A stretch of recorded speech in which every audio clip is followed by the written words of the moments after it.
The quiet of an autumn afternoon had settled over Milford, a small town in the Midwest. In a residential neighborhood just off Main Street, a red brick library glowed warmly in the evening light. Inside, Emily Parker was quietly organizing books. Her movements carried the calm confidence of someone who had worked in this place for many years. Emily's hands moved with practiced ease, stroking the spines of books and placing them in their proper locations. Around her, local residents quietly enjoyed reading. Both elderly people and children naturally smiled at Emily. It was clear that she was beloved in this town. The library had become Emily's most peaceful sanctuary. "Emily, thank you as always," called out Martha, an elderly woman. "The book you recommended was absolutely wonderful." Emily smiled gently and replied, "I'm so glad you enjoyed it, Martha. We're expecting new books to arrive next week, so please look forward to that." When the clock struck 5 in the afternoon, Emily closed the library and headed home. The Parker house was located in a residential area about a 10-minute drive from the town center. Thanks to the success of her father Robert's construction company, the family enjoyed a comfortable middle-class lifestyle. The two-story house with white siding and a blue roof seemed like the epitome of a typical American home. As she opened the front door, she could hear her mother Linda's voice from the kitchen.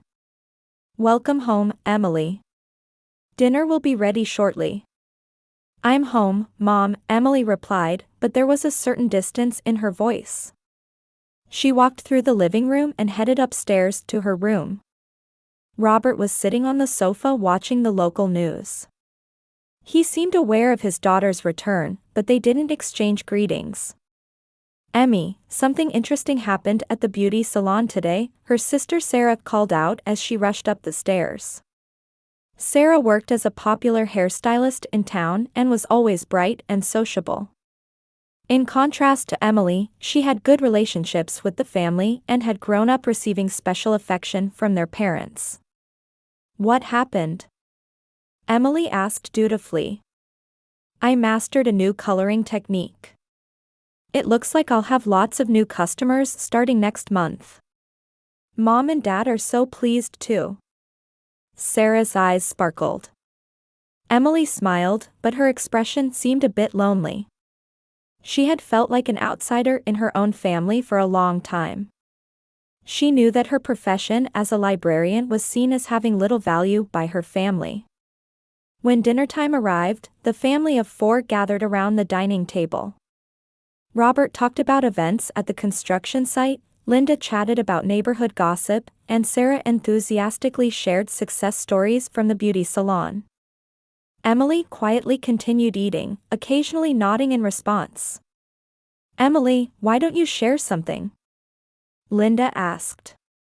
However, her tone didn't sound genuinely interested. "Nothing particularly noteworthy happened," Emily replied modestly. "It was just another peaceful day." "Well, I suppose every day at the library is pretty much the same," Robert muttered with disinterest. The conversation returned to Sarah's topics, and Emily retreated back into silence. She had developed a habit of avoiding conversation with her family and retreating to her room as soon as dinner was over. Alone in her room, Emily opened her diary. There she recorded her true feelings, the subtle distance from her family, the sense that she alone was excluded, and her complicated feelings about her approaching birthday. Her birthday was just over a week away. The next morning, Emily opened the doors of the library at 8 o'clock as usual. The Milford Public Library, though small, was an important cultural hub for local residents. Emily had been working there for 10 years, and the library could hardly function without her. "Good morning, Emily," her colleague librarian Margaret greeted her cheerfully. "Yesterday's children's story time was very well received. The mothers were praising you." Emily's face brightened. "Thank you, Margaret. When the children are happy, it makes me happy too." During the morning, local high school students visited for research. Emily guided them to appropriate resources and gave them advice on research methods. The young people were grateful for her extensive knowledge and kindness. "Ms. Parker, thank you so much." "Thanks to you, I think I can write a good report," one student bowed deeply. "You're very welcome. If you need anything else, please don't hesitate to ask," Emily replied warmly. During lunch break, Frank, a retired former teacher, came to play shogi. He and Emily had made it a habit to enjoy shogi every Wednesday. "Emily, I always wonder why such an intelligent woman like you doesn't get married," Frank said while moving a piece. Emily smiled wryly. "My family says the same thing. But I'm satisfied with my current life." "Perhaps your family doesn't understand you," Frank showed his keen observation. "You're a special person. If there are people who don't recognize that, perhaps the problem lies with them." Emily was moved by Frank's words but didn't respond. In the afternoon, women from the local reading club gathered. They highly valued Emily's book selection skills and looked forward to her monthly recommendations. "The novel you recommended, Ms. Emily, brought me to tears," one member said with emotion. "You truly understand the human heart." Emily was loved and respected at work, but by 5 o'clock when she left the library and headed home, her heart grew heavy as usual. When she arrived home, Sarah was chatting happily on the phone with friends. In the living room, her hairstyling award trophies were proudly displayed. "Welcome home, Emily," Linda called from the kitchen. "You look tired today. Is library work really that demanding?" "No, it's not," Emily replied quietly. "My goodness, getting tired just from organizing books. Look at Sarah, she stands all day cutting customers' hair, yet she's always full of energy." Linda's words carried unconscious comparison. When Emily tried to help prepare dinner, Linda shook her head. "It's fine, you're not good at it. Last time your vegetable cutting was terrible." Emily said nothing and headed to her room. As she climbed the stairs, she could hear Robert talking to someone on the phone. "My older daughter? Oh, she arranges books at the library. Well, it's like a hobby. The younger one is the really useful one. She's independent as a hairstylist and already earning well." Emily stopped in her tracks. Learning that her father spoke about her this way made her heart tighten. She quietly entered her room and closed the door. The next day, Emily felt unwell. She had a headache and mild nausea, with no appetite. At breakfast, she modestly mentioned her condition to her family. "I'm feeling a bit sick. I might come home early today." Being dramatic again, Sarah said with a laugh. "Emmy always makes too much fuss over little things. Even when I'm feeling a bit unwell, I work hard for my customers." "That's right," Linda agreed with her daughter. "You're young, so minor ailments can be overcome with willpower." Robert didn't even look up from his newspaper, muttering, "It's not serious enough to miss work." Emily said nothing. Even during work at the library, she didn't feel well, and her colleague Margaret worriedly spoke to her. "Emily, you look pale.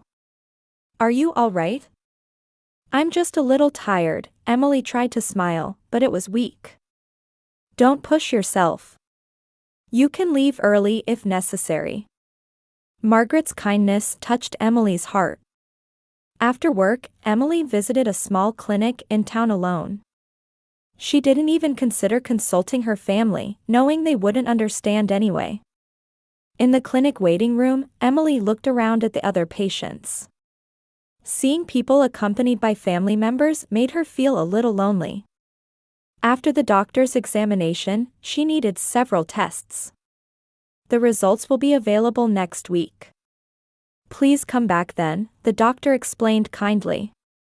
Emily nodded but had no intention of telling her family about the test results. They had never shown interest in her health. When she returned home, Sarah was looking at new hairstyle magazines while chatting happily with their parents. I'm going to compete in the state hairstylist contest next month, Sarah reported joyfully. Wonderful.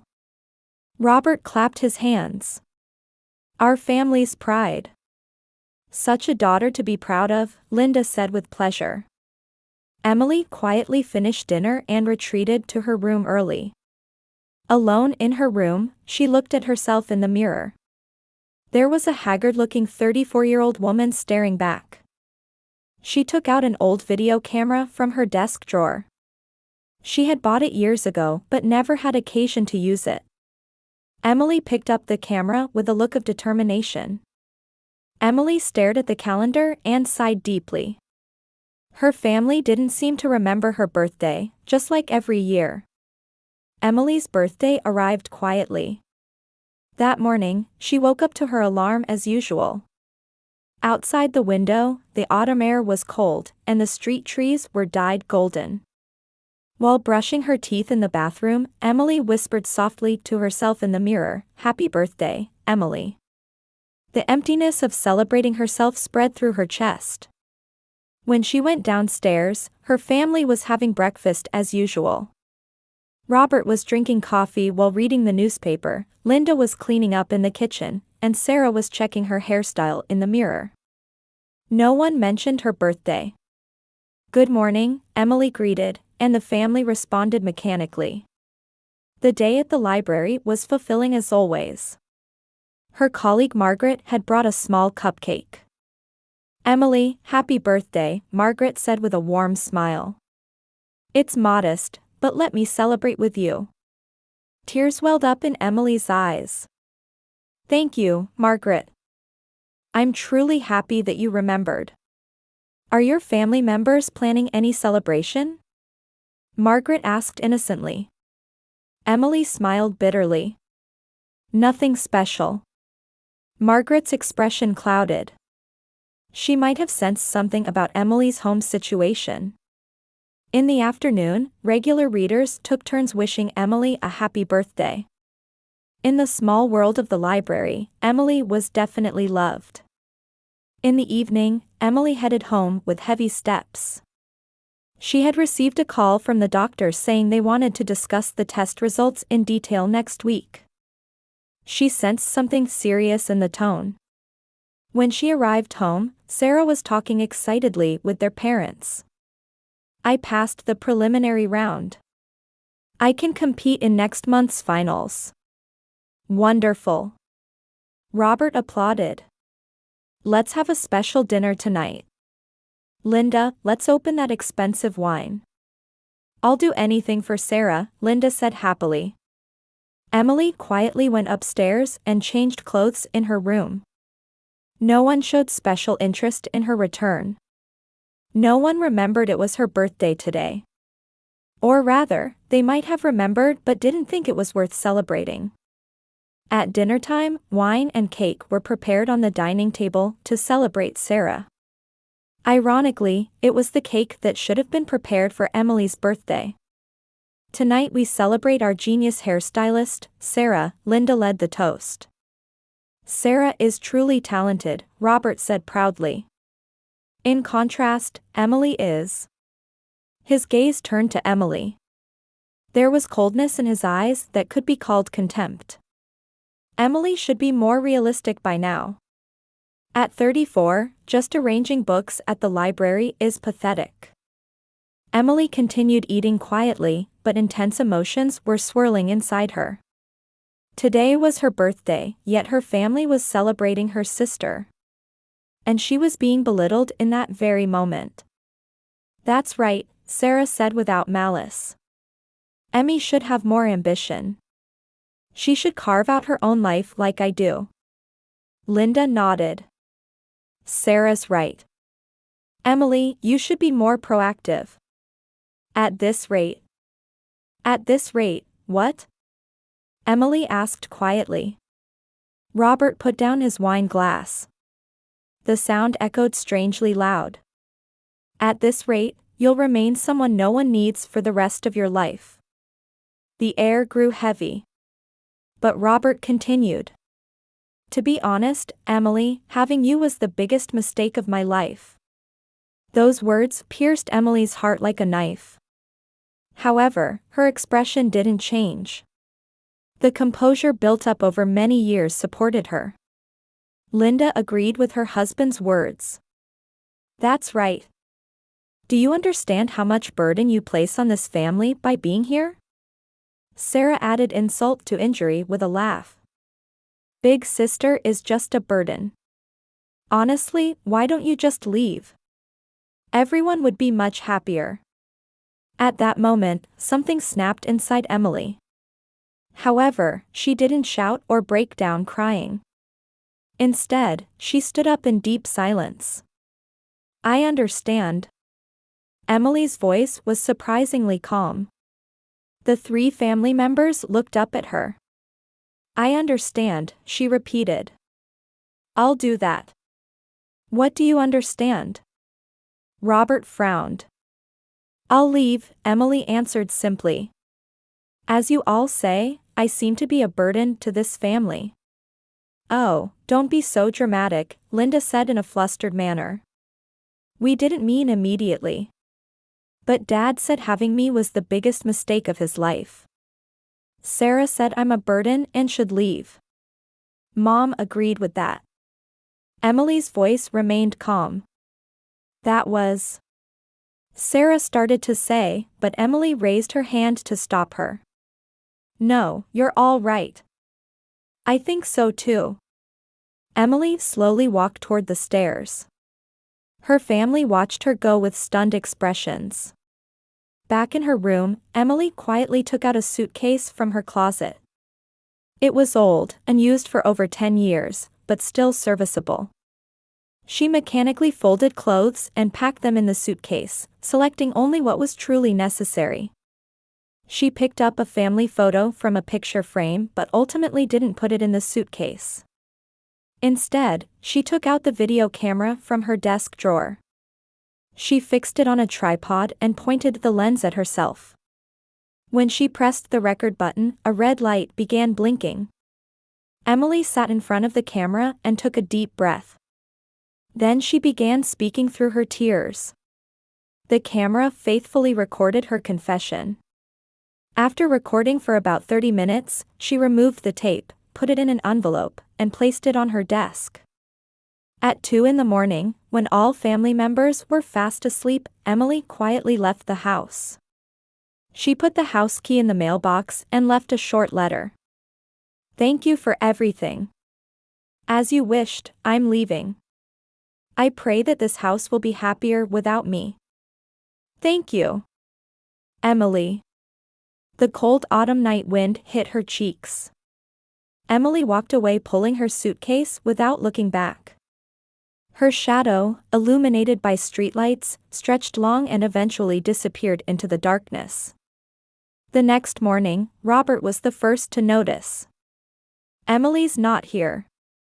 Linda and Sarah also checked frantically, but Emily was indeed nowhere to be found. Her room was orderly, as if no one had ever lived there. Reading the letter left on the table, the three finally understood the gravity of the situation. Remembering the previous night's conversation, each showed complex expressions. I never thought she'd actually leave, Sarah murmured. Maybe we went too far, Robert was also confused. A month had passed since Emily left home. The Parker family's daily routine seemed to have returned to normal on the surface. Robert was absorbed in his construction company work, Sarah was busy preparing for the hairstylist contest, and Linda spent time on housework and social activities. However, all three felt a subtle unease about Emily's absence somewhere in their hearts. Shall we clean up Emily's room soon? Linda suggested at dinner. We can't leave it like that forever. That's right, Robert answered indifferently. She's probably not coming back anyway. I'll help too, Sarah said. There might be some of Big Sister's clothes I could use. The next Saturday, Linda entered Emily's room alone. The room remained orderly, unchanged from a month ago. The bed was neatly made, and the desk was tidy. It was as if Emily had just stepped out temporarily. Linda opened the closet and began organizing the remaining clothes. Emily seemed to have taken only the bare minimum, as many clothes remained. Looking at old sweaters, skirts, and photographs from her school days, nostalgic memories came back to Linda. Little Emily had been such a quiet and gentle child. Before Sarah was born, Emily was Linda's best companion. She often helped her mother and never forgot to be grateful. When did Emily become like an invisible person in the family? While organizing the desk drawers, Linda's hand touched an old videotape. The tape in an envelope was handwritten by Emily, to family. What is this? Linda picked up the envelope. After some hesitation, she called Robert and Sarah. The three gathered in the living room and inserted the tape into an old VCR.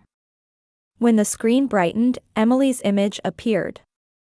However, her expression was different from the Emily they knew. Her eyes were swollen, her cheeks gaunt, clearly unwell. If you're watching this video, it means I'm no longer in this house, Emily's voice echoed through the room.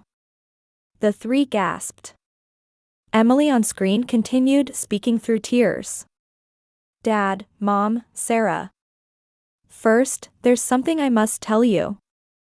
Last week, I had tests at the hospital. The results were... Emily's voice trembled. Terminal pancreatic cancer. The prognosis is 6 months at most. Linda's hand covered her mouth. Robert leaned forward, and Sarah almost stood up from her chair. Why did I keep quiet? Emily continued.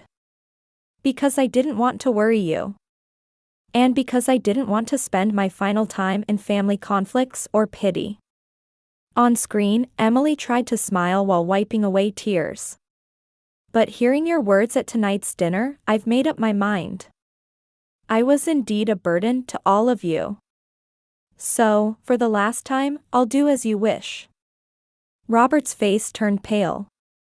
He was remembering the words he had said, having you was the biggest mistake of my life. Now he was beginning to understand how much those words had hurt his daughter. But there's something I absolutely must tell you at the end, Emily's voice became gentle. I love all of you. I remember Dad carrying me on his back walking through the park, Mom nursing me when I had a fever, and Sarah sleeping on my lap when she was little. Tears began flowing down Linda's cheeks. During my 10 years working at the library, I met many people. They all taught me the importance of family bonds. That's why I wanted to say thank you to my family at the end. Emily stood up from her chair and approached the camera. Dad, you were strict, but you taught me responsibility and diligence. Mom, you taught me the importance of kindness and compassion. Sarah, you showed me the courage to pursue dreams. Sarah began crying aloud. Big sister. If I could be reborn, I'd want to be your family again. Next time, I'll try harder to be a better daughter and better sister. Emily's voice became hoarse. Finally, I have a request for all of you. Please cherish each other. I only understood how precious it is to be family when I became ill. Tomorrow isn't guaranteed. So please treasure this moment. Emily on screen bowed deeply to the camera. Thank you so much. I was happy to live as your daughter and big sister. Please take care of yourselves. I love you all. With those final words, the video ended. Heavy silence filled the living room. All three couldn't find words. Eventually, Linda began sobbing. What were we doing? Linda covered her face with her hands. When our daughter was suffering from illness, we were. Robert sank deep into his chair. Tears welled up in his eyes too. I said it was the biggest mistake. I said that to her. Sarah sat on the floor, crying violently. I told her she was a burden and should leave. When big sister might be dying. The three began sharing memories of Emily. Little Emily had indeed been lovable, the family's treasure. When did they start taking her for granted? When did they stop seeing her value? We must find Emily, Robert stood up. And we must apologize. But where is she? We have no clues, Linda said through tears. We'll definitely find her, Robert's voice carried determination. We cannot lose our daughter. Not like this. The three talked through the night about ways to search for Emily. They listed every possible place: hospitals, friends, former colleagues. The next morning, they began a desperate search. However, Emily seemed to have vanished without a trace. A week passed, then 2 weeks. Anxiety and regret weighed more heavily on their hearts each day. The videotape was replayed many times, and each viewing brought deep pain to the three. For the first time, they began to understand how precious Emily had been. After 3 weeks of desperate searching, the Parker family finally located Emily. A social worker at the State General Hospital had contacted them. Emily had been using a false name, but Margaret, her colleague from the library, had happened to see her and contacted the family. The sound of 3 sets of footsteps echoed through the hospital corridor. Robert, Linda, and Sarah hurried toward the 4th-floor room, out of breath. When they heard the nurse's explanation, they learned that Emily's condition had already deteriorated considerably. Opening the hospital room door, they found Emily lying there, emaciated. Her appearance was so gaunt that she looked like a different person from a month ago. The three were speechless. Emily, Linda called her daughter's name with a trembling voice. Emily slowly opened her eyes. Seeing her family's faces, she smiled faintly. "You came," Emily's voice was weak but warm. Robert rushed to his daughter's bedside and knelt down. "Emily, forgive me. I was the worst father." His voice shook with tears. "We watched the video," Linda also took her daughter's hand. "We finally understood how much you loved us." Sarah collapsed crying at her sister's pillow. "Big sister, I'm sorry. What horrible things I said. Calling you a burden." Emily touched her family with her weak hand. "It's all right now. Just having you all here is enough." "Why didn't you tell us?" Robert asked painfully. "We could have supported you." "I wanted to spend the final time loving each other," Emily answered quietly. "Not in conflict or pity, but as a real family." For the next several days, all 3 members of the Parker family stayed at the hospital with Emily. They took turns holding Emily's hand, sharing old stories, and expressing their love. Emily listened to her family's words with a peaceful expression. "Dad, Mom, Sarah," on the final night, Emily looked at her family and said, "I'm glad we became a real family." The next morning, Emily quietly passed away. It was a peaceful end, watched over by her 3 family members. People from all over town gathered for the funeral. Library users, former colleagues, and local residents shared memories of Emily. The 3 Parker family members learned for the first time how many people had loved Emily. After Emily's death, the family changed greatly. Robert revised his company's management policies and introduced systems that valued employees' time with their families. Linda began volunteer work visiting lonely elderly people in the community. Sarah, as a hairstylist, began providing free services to people in need. 1 year later, in autumn, the 3 Parker family members stood before Emily's grave. The headstone was engraved, "Beloved daughter and sister, Emily Parker, forever in our hearts." "Emily, we won't forget the true love you taught us," Robert spoke to the headstone. "Thanks to you, we were able to become a real family," Linda said while placing flowers. "Big sister, I will become someone who treasures people, just like you," Sarah vowed through tears. The autumn wind blew through the cemetery, and from the direction of the library Emily had loved, came a sound like pages of books being turned. The three joined hands and quietly vowed to walk into their new lives with gratitude for their daughter and sister. Emily had taught her family in the end that love is not something you realize after losing it, but something you express in this very moment.